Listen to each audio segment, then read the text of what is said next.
আর ঠিক সেই সময় হঠাৎ করে লোহার রডের একটা আঘাত, আরেকটা। অরিন্দ্রম রক্তাক্ত অবস্থায় মাটিতে পড়ে যায়, কিন্তু তখনও সে বেঁচে ছিল। তার চোখে জল আর অবিশ্বাস। সে তার দাদার দিকে তাকিয়ে বলে উঠল, দাদা, তুমি? হ্যাঁ রে, আমি। তোকে আর ভবিষ্যতের চিন্তা করতে হবে না। অন্ধকার যত গভীর হয় ততই জেগে ওঠে অজানা রহস্য। আপনি শুনছেন রাত্রি বৈঠক, অন্ধকারের প্রতিটা গল্পের সাক্ষী। শুরু হচ্ছে আমাদের আজকের গল্প। আপনাদের কাছে হেডফোন ব্যবহারের অনুরোধ রইল। তাহলে শুরু করা যাক। নদীর ধারে বিস্তীর্ণ জমিদার বাড়িটা একসময় আলো, আড়ম্বর আর প্রতাপের জন্য দূর দূরান্তে পরিচিত ছিল। সেই বাড়ির কর্তা জমিদার শাসঙ্ক রায়চৌধুরী মৃত্যুর আগে নিজের সমস্ত সম্পত্তি দুই ছেলের মধ্যে সমান ভাগ করে দেওয়ার কথা লিখে রেখে যান। কিন্তু মানুষ মারা গেলেও তার ফেলে যাওয়া সম্পত্তি কখনো কখনো জীবিতদের ভেতরে অন্ধকারকে জাগিয়ে তোলে। বড় ছেলে দেবনারায়ণ ছিল একেবারে উচ্ছৃঙ্খলা স্বভাবের। রাতের পর রাত জুয়ার আসর, মদের নেশা আর ভুল সঙ্গ, এই সবের মধ্যেই সে নিজের জীবনকে ডুবিয়ে দিয়েছিল। গ্রামের মহাজন থেকে শুরু করে শহরের সুদখোর ব্যবসায়ী সবার কাছেই তার পাহাড় সমান ধার জমে গিয়েছিল। বাইরের দিয়ে জমিদারের ছেলে বলে দম্ভ দেখালেও ভিতরে ভিতরে সে ভেঙে পড়েছিল ঋণের চাপে। অন্যদিকে ছোট ছেলে অরিন্দ্রম ছিল সম্পূর্ণ আলাদা, শান্ত, ভদ্র আর বইয়ের প্রতি অদ্ভুত রকমের ভালোবাসা ছিল তার। জমিদারের জীবনধারা চেয়ে সে বেশি স্বপ্ন দেখত শিক্ষা নিয়ে, নতুন কিছু শেখা নিয়ে। দিনের বেশিরভাগ সময় তাকে দেখা যেত পুরনো লাইব্রেরির ধুলো জমা বইয়ের মাঝে বসে থাকতে। গ্রামের মানুষ বলতো, এই ছেলেটা জমিদার নয়, যেন কোনো বিধান হবে একদিন। কিন্তু শাসঙ্কবাবুর মৃত্যুর পর থেকেই সেই বিশাল বাড়িটার পরিবেশ বদলে যেতে শুরু করলো। যে উঠোনে একসময় সন্ধেবেলায় শাঁখ আর ঘণ্টার শব্দ শোনা যেত, সেখানে এখন প্রায় প্রতিদিনই তর্ক আর চিৎকারের আওয়াজ ভেসে আসতো।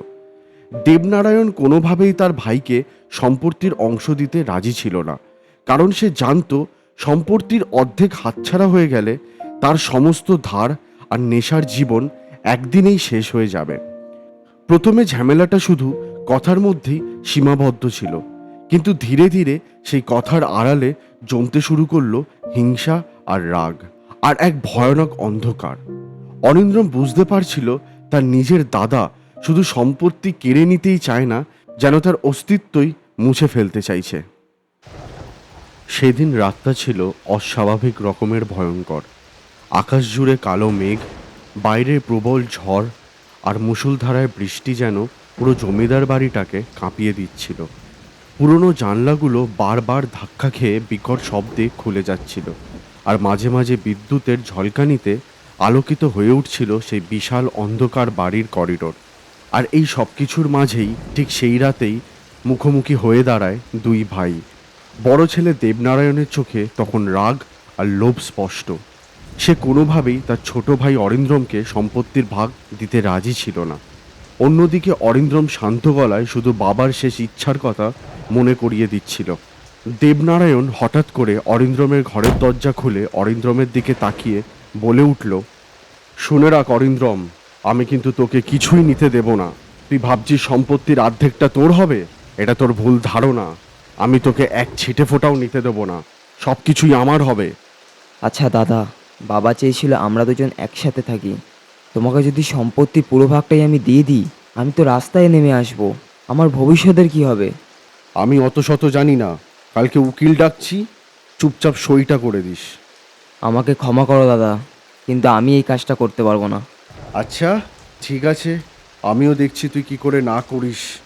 এই বলে দেবনারায়ণ নিজের ঘরের দিকে দ্রুত পায়ে এগিয়ে গেল।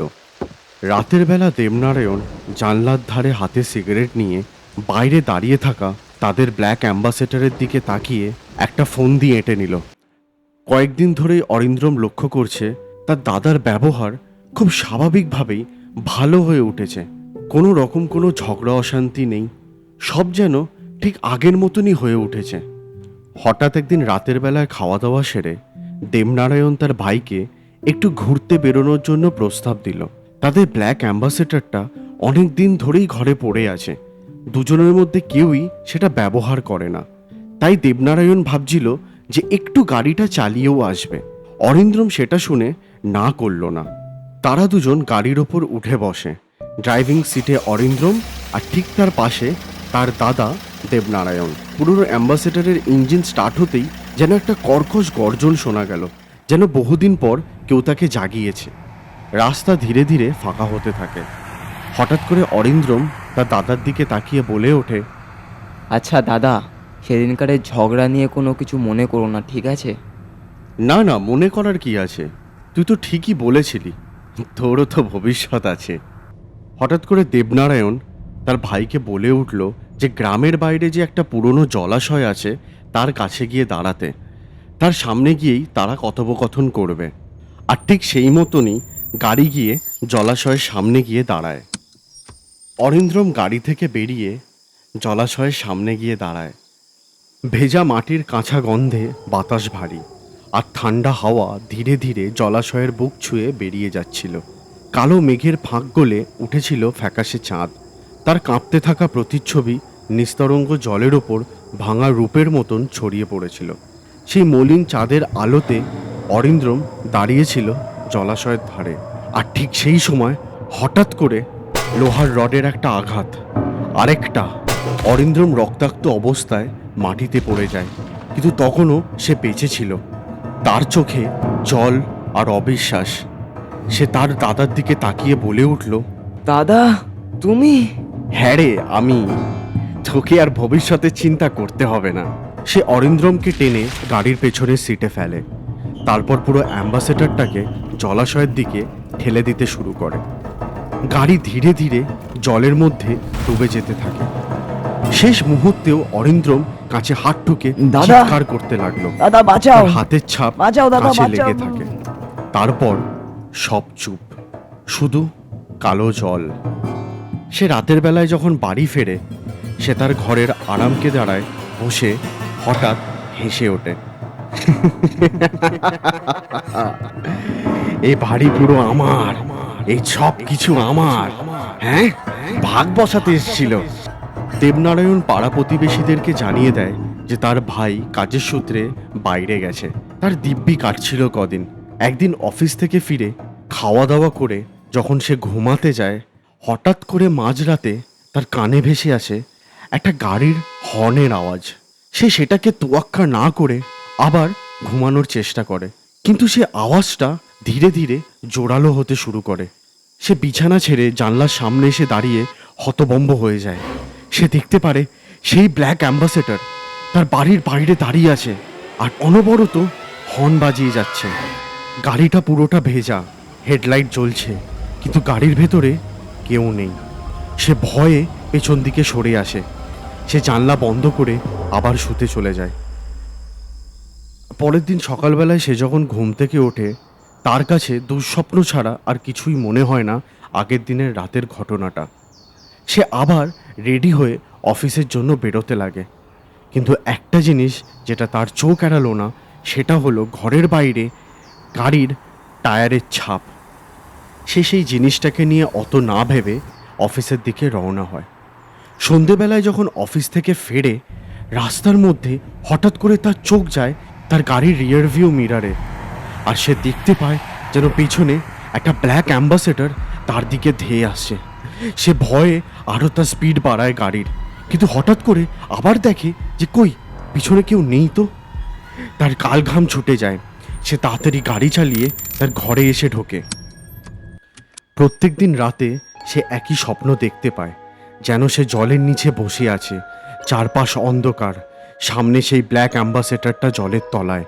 ধীরে ধীরে পেছনের সিটে কেউ যেন উঠে বসছে, ভেজা মুখ, ফ্যাকাশে চোখ, আর তার দিকে তাকিয়ে বলে উঠছে, কিরে, সম্পত্তি পেয়ে খুশি আছিস? দেবনারায়ণ যেখানেই যায় গাড়িটাকে দেখতে পায়। হাইওয়ের ধারে, পেট্রোল পাম্পে, রিয়ার ভিউ মিরারে, বা বন্ধ গ্যারেজের ভেতরে। একদিন দুপুরে সে শহরে ছিল। হাজার লোকের মাঝে হঠাৎ ট্রাফিক সিগন্যালে দাঁড়িয়ে দেখে পাশে সেই কালো অ্যাম্বাসেডর, কিন্তু ড্রাইভিং সিটে কেউ নেই, পুরো ফাঁকা। সে ট্রাফিক সিগন্যাল না মেনে গাড়ি দ্রুত স্পিডে এগোতে লাগে। আর ঠিক তার পেছনে সেই ব্ল্যাক অ্যাম্বাসেডরটা। সে হঠাৎ করে তার ফোন বার করে পুলিশদেরকে ফোন লাগায়, কিন্তু দেখে কোনো ক্রমে ফোনে নেটওয়ার্ক নেই। কিছুক্ষণ পর তার ফোনে ফোন ঢোকে। সে ফোনটা ধরাতেই ওপার থেকে শুনতে পায়, দাদা পেছনে থাকা। এই শুনে দেবনারায়ণের ফোনটা তার হাত থেকে পড়ে যায়। সে পেছনে ঘুরে দেখে একটা ছায়া মূর্তি, মুখ ফোলা, চোখ ফোলা, আর তার দিকে তাকিয়ে হাসছে। সে এই দৃশ্য দেখে আতকে তার গাড়ির ব্রেক কষে গাড়ি দাঁড় করিয়ে দেয়। তাড়াহুড়ো করে সে গাড়ির দরজা খুলে গাড়ি থেকে বেরিয়েই দেখে যে কোথায়, পেছনে কেউ নেই, ফাঁকা। কিন্তু একটা জিনিস যেটা তার চোখ এড়ালো না, সেটা হলো পেছনের গাড়ির সিট পুরো ভেজা। সেদিন রাতের বেলায় দেবনারায়ণ ঠিকভাবে ঘুমাতে পারেনি। যখন চোখ লাগে তখন হঠাৎ করে তার ঘুম ভাঙে একটা টপ টপ শব্দে। মনে হচ্ছিল তার কপালের ওপর যেন জলের ফোঁটা পড়ছে। সে হঠাৎ করে আতকে ঘুম থেকে ওঠে। পুরো ঘর কারোর হাসির কণ্ঠে কেঁপে উঠছে। সে তখনই সিদ্ধান্ত নেয় ঘর ছেড়ে পালানোর। দেবনারায়ণ দ্রুত পায় তার ঘর থেকে বেরিয়ে তার গাড়ি স্টার্ট করে রাস্তার দিকে এগোতে লাগলেন। প্রচণ্ড বৃষ্টি শুরু হয়েছে। সে গাড়ি চালিয়ে হাইওয়ে দিয়ে পালাচ্ছিল। হঠাৎ পেছনে হেডলাইটের আলো, দুই গোল আলো, কালো অ্যাম্বাসেডর। গাড়িটা ধীরে ধীরে কাছে আসতে থাকে, হর্ন বাজে। দেবনারায়ণও তার গাড়ির স্পিড বাড়ায়, কিন্তু অ্যাম্বাসেডরটাও তার ততই কাছে এগিয়ে আসে। তারপর সে দেখে ড্রাইভিং সিটে কেউ নেই, তবুও গাড়িটা চলছে। হঠাৎ তার গাড়ির পেছনের সিট থেকে ভেজা একটা হাত উঠে আসে আর তার কাঁধে স্পর্শ করে তাকে বলে, চল এবার তোর পালা। দেবনারায়ণ চিৎকার করে তার গাড়ির স্টিয়ারিং ঘোরায়। রাস্তা শেষ, সামনে সেই একই জলাশয়, আর গাড়ি সোজা জলের মধ্যে পড়ে যায়।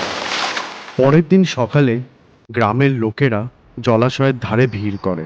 অরিন্দ্রম আর দেবনারায়ণের গাড়ি পাওয়া যায়, কিন্তু তাদের দেহ পাওয়া যায় না।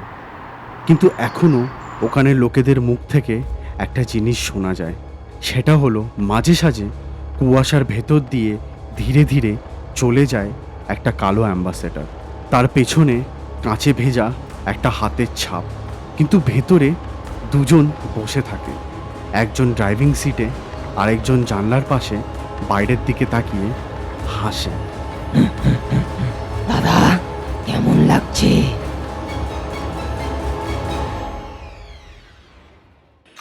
আপনি শুনছিলেন রাত্রি বৈঠক।